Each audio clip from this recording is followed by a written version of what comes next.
Isang mapagpalang umaga po mga ka-project. Dito na naman po ako para magbahagi po nitong aking gagawin ngayon. Gagawa po ako itong aking shumayan na ginawa. Bali, bibigyan ko kayo ng tip kung ano yung mga sukat na dapat nyong gawin. Dahil napakahalaga po nito. Ang iba kasi na nag-isip kung paano yung mga gagawin, anong mga sukat na dapat kailangan. Mahalaga ho ito mga ka-project. At saka yung sa mga marunong na rin mag-welding, madaling nyo itong gawin dahil lahat ibibigay ko po sa inyo ang mga sukat para hindi mabuwal yung inyong mga sidecar at saka hindi magastos sa gulong. Samahan nyo ako mga ka-project, kunting tiyaga lang, may marami po kayong matututunan sa mga ipapakita ko po sa inyo. Samahan nyo po ako mga ka-project.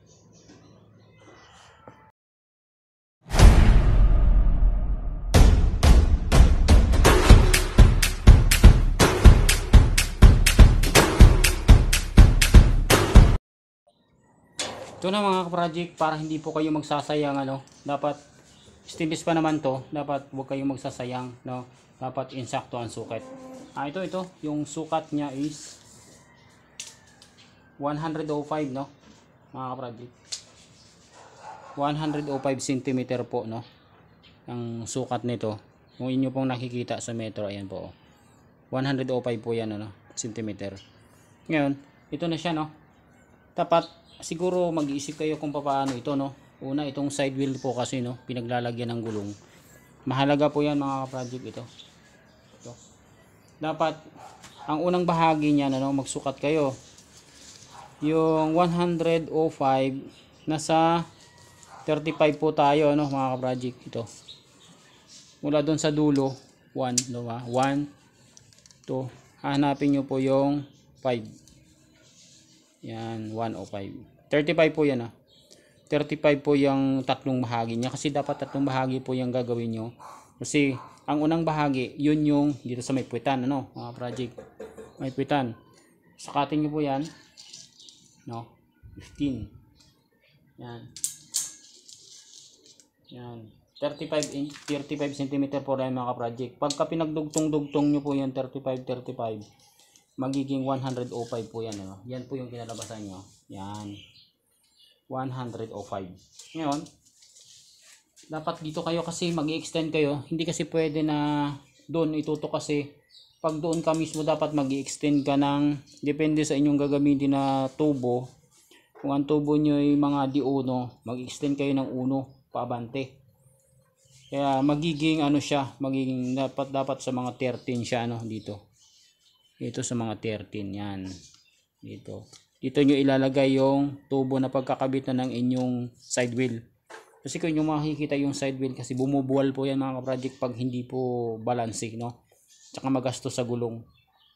Pagka yung sukat, pati sukat, ito naman sa side wheel naman, ito, kung inyong makikita itong side wheel niya yan po. Itong side wheel nito, yan. Yan. Ito. Sukat niyan, ito.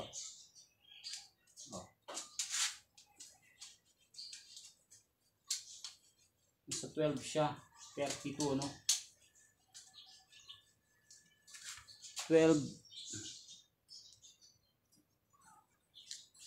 Ayusin na natin to. 12 and a half yan 12 and a half kasi 1 feet po siya 12 and a half po. Yun ang takbo niya. Mula doon sa dulo para hindi siya maayos yung kabit nyo ng gulong Tapos dito sa kabila naman ganun din para tumibay. Yan.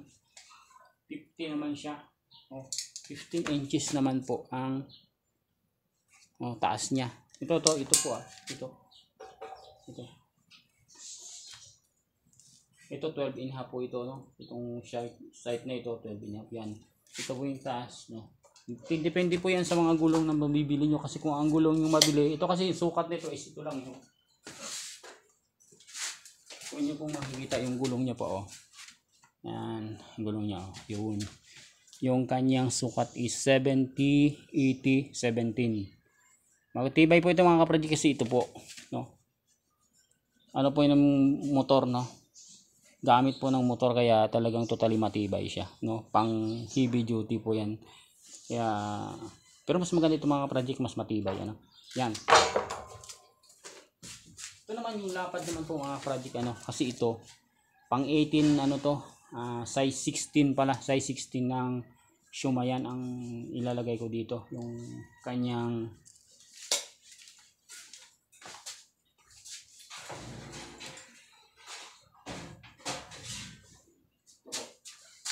yung makikita yan.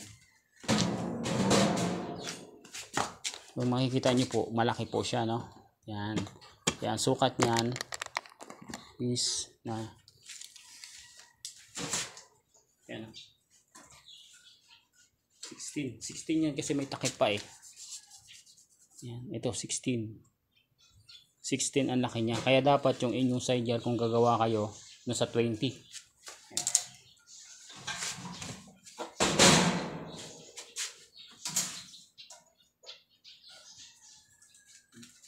Sa 20 inches po siya, no? Mula doon sa dulo. Yan, no? Mula dito, yan.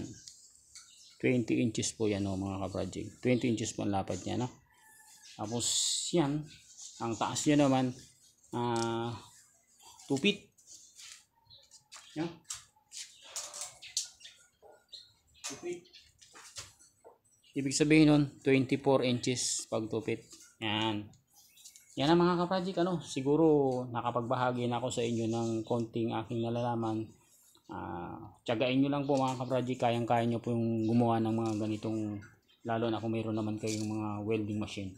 Sana nakakuha kayo ng konting project dito sa aking ginawa, ano, konting kaalaman. Mga ka-project, maraming salamat po sa inyong panunood.